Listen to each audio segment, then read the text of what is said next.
Bonjour David, est-ce que tu peux te présenter en quelques mots? Bonjour Patrick, bien sûr, je m'appelle David Nifle, j'ai 41 ans et je travaille dans l'univers des ressources humaines.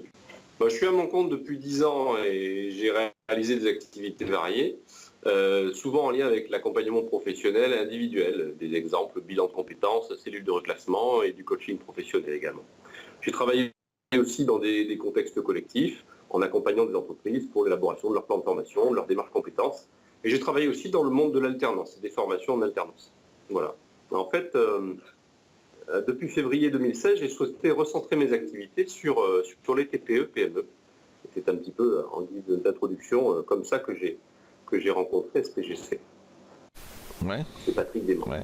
Et alors, comment tu pourrais caractériser ta situation à ce moment-là? Mais écoute, en fait, donc auparavant, j'avais quand même pas mal travaillé en sous-traitance, notamment sur un marché Pôle emploi pendant 2 ans, le marché de bilan de compétences, et ce statut de sous-traitant ne me satisfaisait pas, pour plusieurs raisons, et notamment la liberté de pouvoir choisir des missions et de choisir les modalités de ces missions. Donc, quand j'ai décidé de recentrer mes activités sur les TPE, je sentais que l'entrée par mon métier n'était pas forcément facile et appropriée. Accompagnement, coaching, formation, compétences.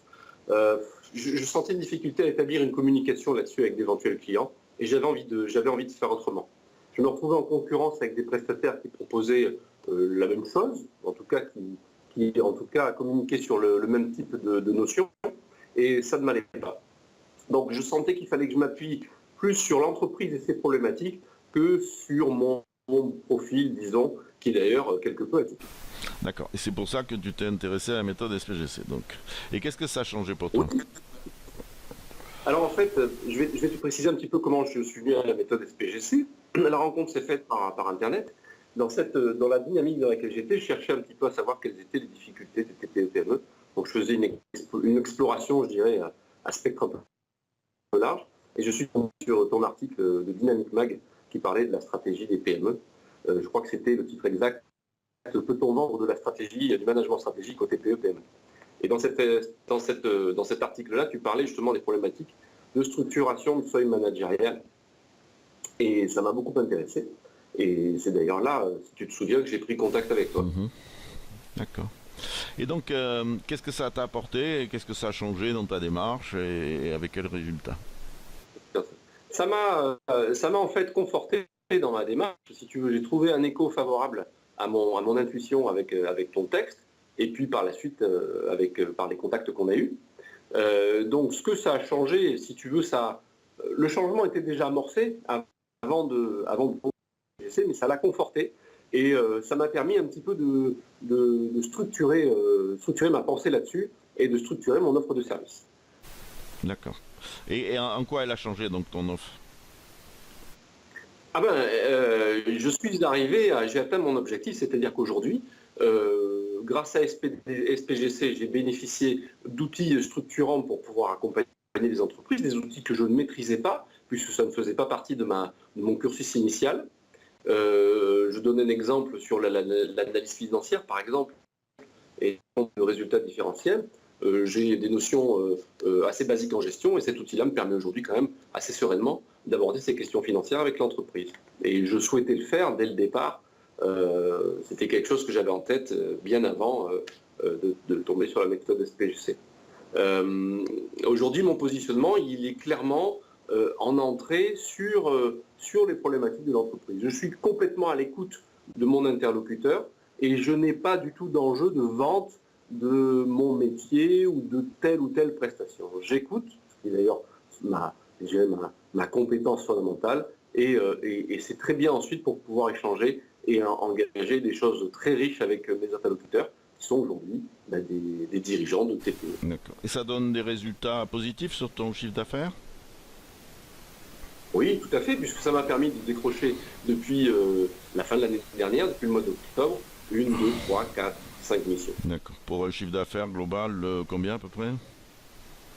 Alors, je suis sur des prévisionnels pour l'instant, mais 60 à 70 000 euros, c'est quelque chose de tout à fait envisageable pour cette année 2017.